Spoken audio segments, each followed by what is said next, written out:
Hello, everyone, and welcome to On Purpose Astrology. Today, I'm going to be talking about the eclipsed new moon in Aquarius on the 17th of February, 2026. And the Sabian symbol for this eclipsed new moon is butterfly emerging from a chrysalis. Butterfly emerging from a chrysalis. It's a beautiful image, isn't it? It's an image of metamorphosis. And I'm going to be looking at this as my starting point for my analysis of this chart for the solar eclipse. It's a solar eclipse, which is always a new moon, and it's an eclipsed new moon. It's at 28 degrees and 49 minutes of Aquarius, and you can see at the top of this chart for London, it's at the top of this chart. You can see that Sun Moon conjunction here. And when you use Sabian symbols, if you want to look at Sabian symbols, if you don't already, you kind of round it up. So the Sabian symbol for this eclipse new moon is 29 degrees of Aquarius. And as I said, it's butterfly emerging from a chrysalis. So this is really interesting. There's various websites that will give you those interpretations. Just put Sabian symbol 29 Aquarius or whatever degree you want to look at. There's 360 of them. They were channeled clairvoyantly in 1925, these Sabian symbols. And I found them very recently, very, for the kind of work that I've evolved into with my astrology, I found them incredibly useful and incredibly important. So we are in a time of change. We are in a time of endings and new beginnings. So the ending of the chrysalis and the beginning of the butterfly. That's the first way in which this symbol for this eclipse becomes very much relevant. It's the first eclipse since Saturn and Neptune. Saturn is still at the moment as I'm recording this, it's still in Pisces, but on the 14th of February, Saturn finally goes back into Aries and stays in Aries. And you can see here that Saturn is conjunct Neptune. Saturn is the little brown symbol that looks like a H, and Neptune is literally like Neptune's Poseidon's trident there. You can see 0 degrees of Aries. So we're going further into the fire air era, an era of accelerated change, of energy moving faster, almost as if time is speeding up. Time is of the essence. There's an impatience to get things done, to clear things away with this Aries energy here. And as I said, this eclipse is the first eclipse of this Saturn Neptune conjunction here at 0 Aries. So a few things to say about that. First of all, this Sabian symbol is very much about a spiritual awakening, a spiritual development, really. If we're working spiritually, or even if we haven't been spiritual to date, it's about a spiritual awakening, which is especially clear when you see that this new moon eclipse is in a square to Uranus, the great awakener. It's also in a square to Sedna. You can see Sedna there. You can see sort of the blue symbol here on the left-hand side of this chart is Uranus, and you can see beneath it 0 of Aquarius, Gemini is Sedna. Sedna is one of the outer planets, the trans-Neptunian outer planets. Was discovered about 25 years ago or so. She's the Inuit goddess of the ocean, and she represents metamorphosis. Also, she represents transformation, she represents spiritual awakening, and she represents, on the more mundane level, she represents our resources. When you go further into the symbolism of a chrysalis becoming a butterfly, it is a profound ending and a beautiful new beginning. But endings are powerful. The reason there's such a focus on endings and new beginnings, as I've already said, it's this 0 degrees of Aquarius. It's really been highlighted generally, but also it's really been highlighted in this chart, as I say, the 0 0 of Aries for the Saturn Neptune conjunction. Saturn Neptune, it's a brand new cycle of Saturn and Neptune. It's a 36, 37-year cycle. We have a conjunction 36, 37 odd years. So it's a new era. It's a new era for the fire air era, I've already said. You can see we have Pluto here in Aquarius, and it's been there for some time now. Uranus goes into the air sign of Gemini in April this year. And all these planets are connected. When we look at the Saturn-Neptune conjunction, we can see that there is a sextile. There's a sextile to Sedna and to Uranus. There's also a sextile to Pluto. It's not showing up on this chart because the chart's been set up with quite tight orbs. But when we're talking about things on the mundane level, on the world level, on world events, which of course do affect us all in many different ways, we can be more generous with the orbs. And we also have the ongoing trine between Uranus and Pluto. So we've got this amazing configuration, this interesting configuration, which by Andrew Barbeau, this configuration of Pluto, Uranus, Neptune, and Saturn, it's an amazing, Andrew Barbeau in Mundane Astrology says it's an amazing opportunity for a reset, a wonderful reset. Whether we have this wonderful reset, this wonderful transformation that he predicted is kind of up to us. So going back to the idea of this eclipse being something about something emerging from a chrysalis, something has been hidden, something has been away from the public eye, something has been resting and ready to be born. And I'm certainly getting a sense of that myself.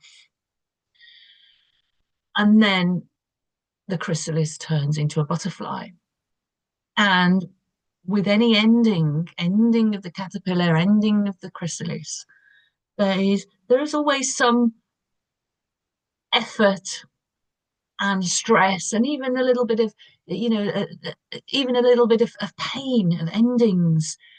It reminds me of a story, which I believe is a true story, of a lady who found a chrysalis, and she saw the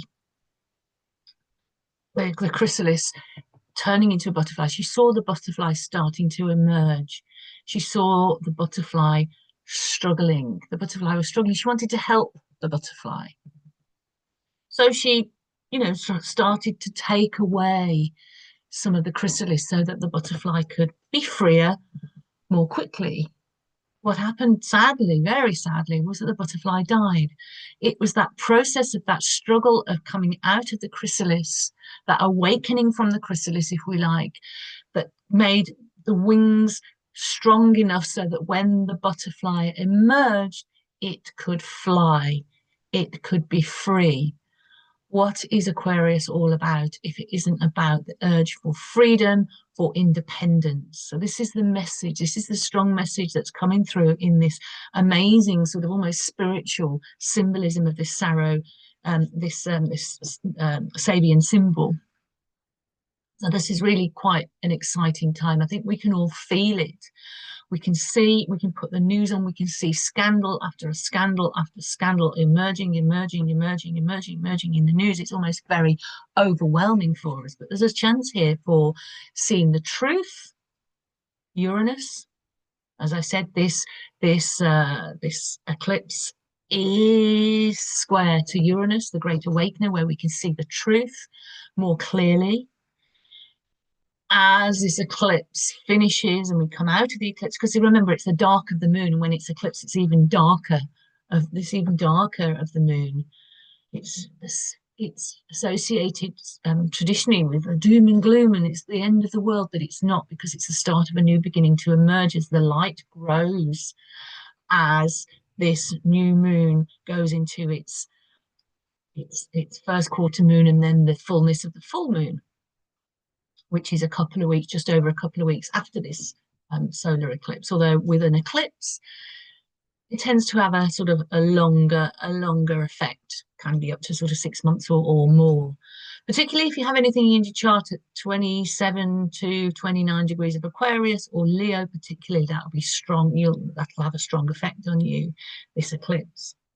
But also perhaps potentially also the other two, 27 to 29 degrees of the other fixed signs, which is Taurus and Scorpio. But I always find that a conjunction from an eclipse to your birth chart and an opposition tend to be the strongest. But all of us are looking at things ending. We're looking at going back into the Saturn Neptune symbolism. We're looking at structures, scandals, but also structures are being dissolved, structures are crumbling. As I write this, as I sort of record this video, there is a scandal associated with the release of the Epstein files in the British government, which is calling for the resignation or the removal of the British Prime Minister. It may or may not happen, but it's certainly what everyone is talking about, because he appointed someone who lied to his name, Lord Peter Mandelson. He's not going to be a lord for much longer, but he appointed him as the US ambassador. And then when he found out he'd been lying about his association with the convicted paedophile Jeffrey Epstein, the late convicted paedophile Jeffrey Epstein, he'd lied about it. So that had a stain on the reputation, Saturn, that scandal, Neptune, those lies that Epstein told our Prime Minister, that our Prime Minister, for whatever reason, believed in the UK. That scandal has come even more to the forefront with the release of some of these Epstein files, that turns out that Mandelson's association with Epstein after he was convicted of paedophilia runs even deeper and financially deeper than first thought. And there's going to be more of that, more and more and more of that. And there's also been a scandal with the royal family as well, the British royal family as well. More things have emerged about the former Prince Andrew and his association with Epstein, although Andrew does deny any wrongdoing. He's always strenuously denied any wrongdoing associated with his friendship with Epstein. I need to say that. So we're seeing we're seeing the truths coming out. We're seeing evidences and truths coming out, which I think is really interesting with this Neptune, this Saturn Neptune, the first eclipse, the first new moon with this Saturn Neptune conjunction in Aries in it, but also the square from this eclipse to the awakener, the truth teller, which is Uranus in Taurus. Uranus moves into, as I've already said, Uranus moves into Gemini in April. So it's at the end of Taurus, and it's very recently gone forward as well, which is really interesting. Uranus was going retrograde backwards from our point of view on Earth, and now it's going forward again. And again, this is when all these millions of emails and other documents were released. And Uranus is about the truth, and very much Taurus can be about money and wealth, and that's what a lot of the scandal is all about. But we must also remember to mention the victims, Jeffrey Epstein's victims as well. We should take these to the forefront of our mind, that we want justice for, hopefully we will see justice for the victims as well. But going back to the more personal again,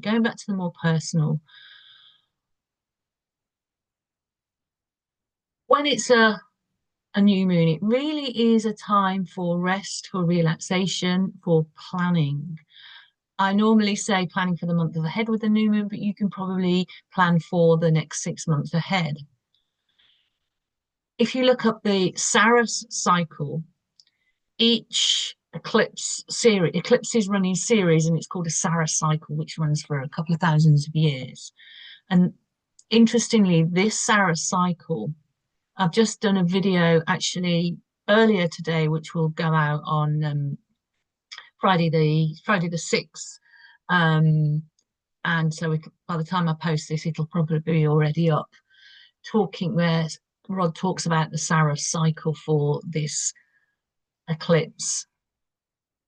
And each Saros cycle has a theme, and the theme for this particular Saros cycle, which this eclipse on the 17th of February 2026 is a part, is it's a mercurial theme, which is interesting. And Bernadette Brady's book, Predictive Astrology, Bernadette Brady talks about gives insights into the themes of each Saros cycle. So it's a Mercury theme. It's about information. It's about communication. It actually mentions, let me just look in the book, it actually mentions um, frustrating or inhibiting events may come into the person's life via news, paperwork, or a young person. But news and paperwork, I mean, this is happening already. This is already happening just before this eclipse started, and it's going to go on and on and on and on and on. So much news, so much paperwork, all these documents, all these emails, very, very mercurial. The person may feel tired and drained. So it's a good time to take things quietly and work through the difficulties one at a time. So there's some advice from a wonderful astrology book to do with this, specifically this eclipse.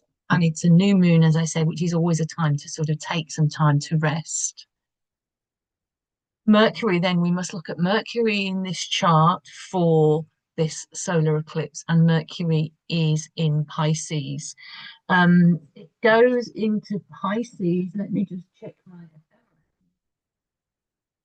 Pisces on the 7th of February. And it's actually going to be in Pisces. Mercury is going to be in Pisces until the end of the middle of April. Let me just double check this. The middle of April. Yes, the middle of April. It finally goes into Aries. The reason why Mercury in Pisces is going to be in Pisces for so long is because it goes retrograde. So we have a Mercury retrograde associated with this eclipse period, the start of this new moon cycle, this longer new moon cycle. Mercury retrograde doesn't go back into Aquarius, it stays in Pisces for the whole time. So we've got a long time to think about Mercury in Pisces and how we express ourselves. Mercury, of course, is about communication. Obviously, you will have a more profound experience if you have Mercury in Pisces in your birth chart. But for all of us, it's a time to trust our intuition. It's a time to use our imagination. It's a time where we may feel a little bit confused about what's fact and what's fiction, which is very much the stuff of a Neptune-Saturn conjunction. Neptune can deceive. Saturn wants facts. So you've got those things kind of tying up against each other. Saturn is about the authority, it's about government, it's about administration, it's about leaders, it's about who's in charge. And Neptune is going to come along, it's coming along already, and we're seeing some of these systems and these structures, these governmental structures, governmental and other societal structures, those who lead us, we're seeing them lose some of their authority. Right? Going back to Mercury in Pisces, how can we use Mercury in Pisces? Well, in traditional astrology, Mercury in Pisces isn't a great sign for Mercury. It's in what's called its full, which means Mercury can't operate in a clear way, in a very direct way, which is why Mercury in Pisces is associated with communicating in different ways through the imagination, through art, through creativity. through music, dance, poetry, photography, all these different things, spiritually as well. Edgar Casey, doing some research for a book that I'm writing into his chart at the moment. He had Mercury in Pisces, actually had quite a lot in Pisces, Venus and the Sun and Saturn too. So he's very strong in Pisces. Pisces is the sign where there's a lack of boundaries. Pisces, of course, is traditionally ruled by Neptune. I mean, sorry, any traditional astrologers listening, the modern ruler of Pisces is Neptune. Whenever I talk about Pisces and Neptune, I always get a little bit confused and get things a little bit wrong. It's kind of like it's kind of a bit meta, isn't it? A bit kind of like speaking very much in a Piscean way. Not to say Pisceans get things wrong, and oh, here I am getting really digging into it. So anyway, let's move on. But how we can use Mercury in Pisces for communication. It's about communicating in different ways. Edgar Casey, he communicated while in a trance. He was known as a sleeping prophet. He would go into a trance and he would give psychic readings, he would give prophecies, he would also diagnose medical conditions of patients, which is really interesting. I'm not suggesting that you do that. Of course, I'm not. But it's an extreme example of the way that Mercury in Pisces is very different and works very, very differently to perhaps the more clear-cut Mercury in Gemini or Mercury in Virgo, where Mercury finds its natural home. So it's about, I think, finding finding what the truth is for you, cutting through the confusion. And this eclipse is going to help with that. It's going to be about finding the truth. And also it's about, dare I say, I would recommend meditation, devotion, prayer, if that's your thing, or doing anything that kind of gives you a little bit of peace of mind, that takes you out of your logical head, where things are going to be spinning around in your head. That's what I would recommend for sort of this Mercury in retrograde period, and also for this new moon, this eclipse new moon period as well. Just give your mind a little bit of a rest if you can. Give it a little bit of peace of mind if you can. And going back to the Saturn-Neptune conjunction in Aries, I've talked a little bit already about how it's affecting things on the mundane level, the things that are in the news, of course. And I might look at I might look at the charts for the US and the UK in response to, to where the eclipse falls. But on the personal level, this 0 degree of Aries, it's associated, of course, on the mundane, in mundane astrology, is the Aries point where the private becomes public, the creation degree, the world axis. It's very much an important point, this 0 degree of Aries, very much important in when we're looking at mundane astrology, i.e. the astrology of world events, politics and countries, etc. On a personal level, Saturn and Neptune in Aries, the sign of Aries. Aries is about the I am, the I am. And I tend to think about the I am not as the selfishness, the me and the ego part of I am great, I am this, I am that, or the outward identity.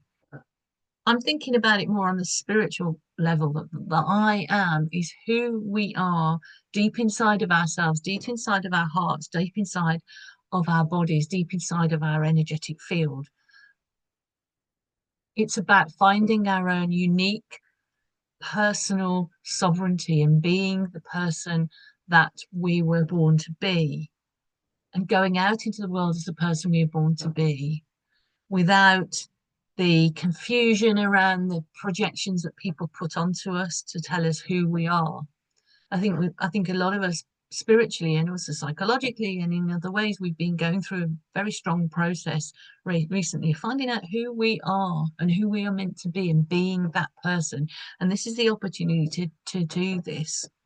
The I am is associated also with source, with God, the divine. So if you are of a spiritual mindset, it's about we are Neptune, we are,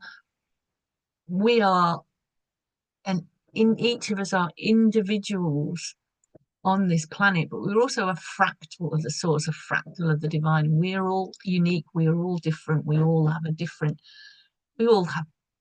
birth charts. And even if you see a birth chart for someone who's born in the exact time, date, and place, and all the rest of it as you, there's going to be different manifestations of the symbolism in that birth chart. So it's finding out who you are, and that's part, I think, of the awakening, part of the great awakening that spiritually we're all going through, but also historically, when we look back, it will be a time of great awakening when we start to see the truth about what power really means. Going now really to Pluto in Aquarius here. Pluto in Aquarius shows us the shadow side of Aquarius. It's showing us that people are now seeing the shadow side of Aquarius, which is that might is right, which is dogmatism, which is we believe in a world where the law applies to everyone, but we're seeing that some people think it applies less to them than other people because they have money and power. So the shadow side, when we see these awful things coming out in the news personally, and we can get overwhelmed, we can get really tired, we can get too much information, which is one of the themes of this this Saras cycle, this particular solar eclipse. Remember the discomfort that we might be going through is the discomfort of emerging from the chrysalis to become a butterfly that can fly freely. And it's a really, really beautiful image. And Pluto always shows us the shadow side of the sign that it's on and the things that are coming up for healing. So we can do the work ourselves. We can do the work personally ourselves to just put positive energy, to put our own unique truth, to put our own unique sovereignty, to put our own unique personality of who we are deep down, our own kind of almost like if we can learn to sort of speak from our soul, which is also a very nice sort of analogy for Mercury in Pisces during this time. If we can speak from our soul, from who we really are, and awaken to the truth of the world and awaken to the truth of who we are, and that our contribution makes a difference, that we can make a difference to the world, that we might feel we don't have the wealth and the power that we see of people who it seems have been corrupted. We don't need to be corrupted, that we can have our own personal power, and we can have the wealth is about so much more than money. It's having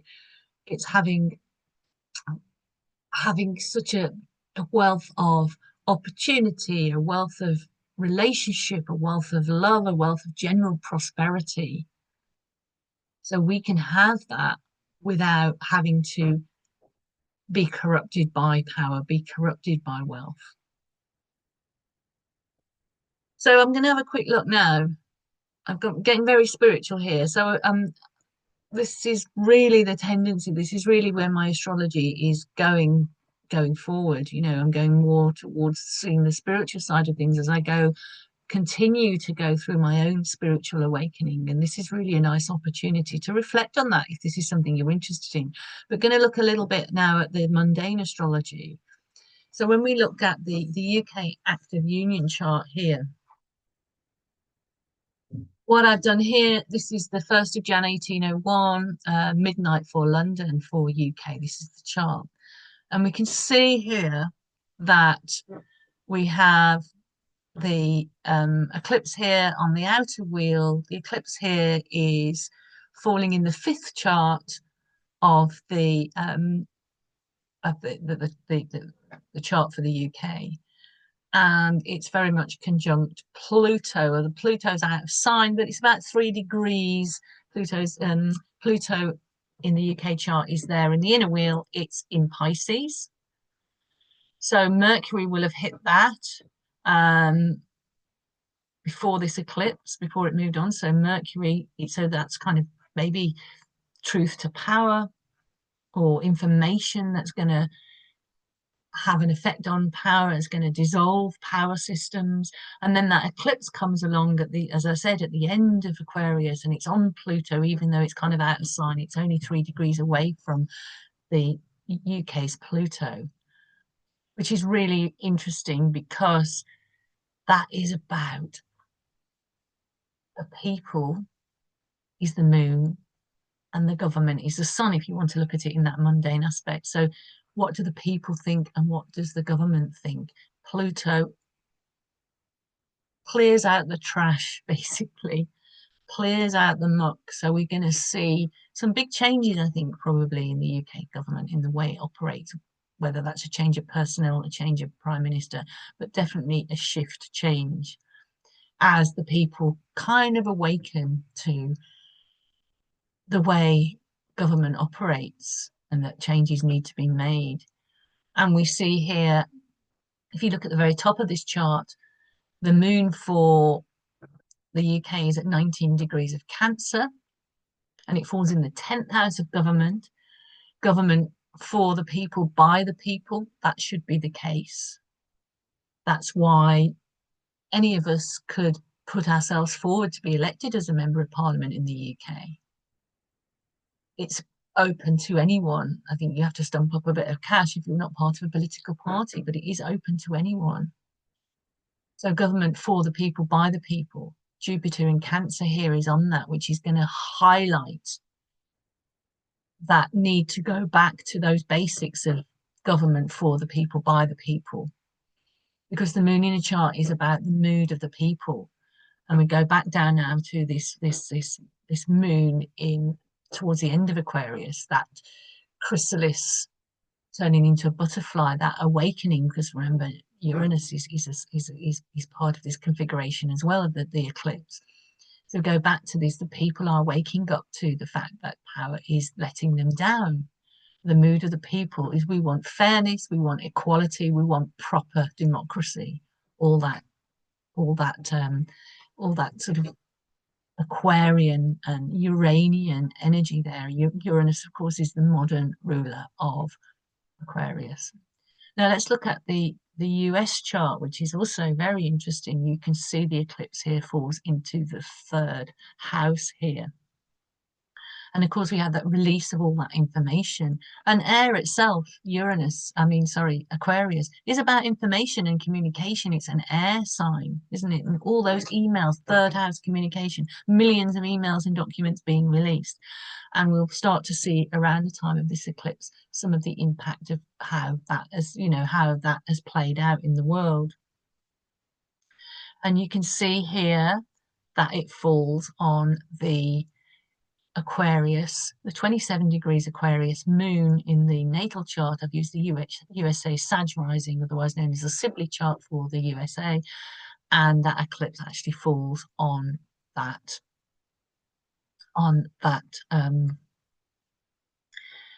that moon, right? So that's really interesting. The moon is about the mood of the people, as I've already said, the mood of the people. There's going to be more protests.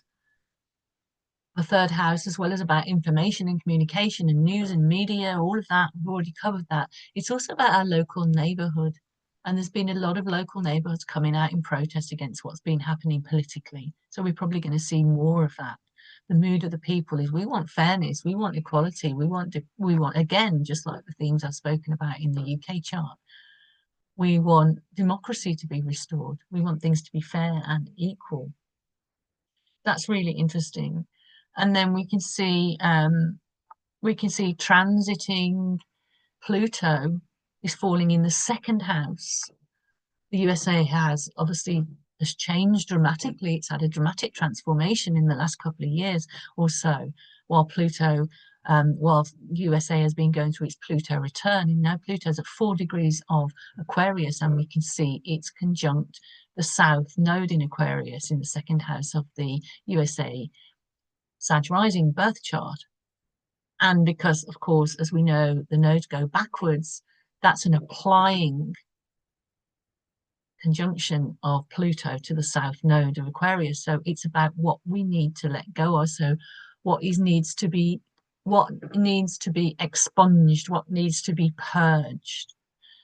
So we shall see lots more ideas about what need to be purged for good, or for on the side of the good, and perhaps on the other side as well, the things we don't want to happen, that the people in America, in the US, don't want to happen. But we shall see some kind of release and letting go very soon. I think things are going to kind of change. And the second house is about values as well.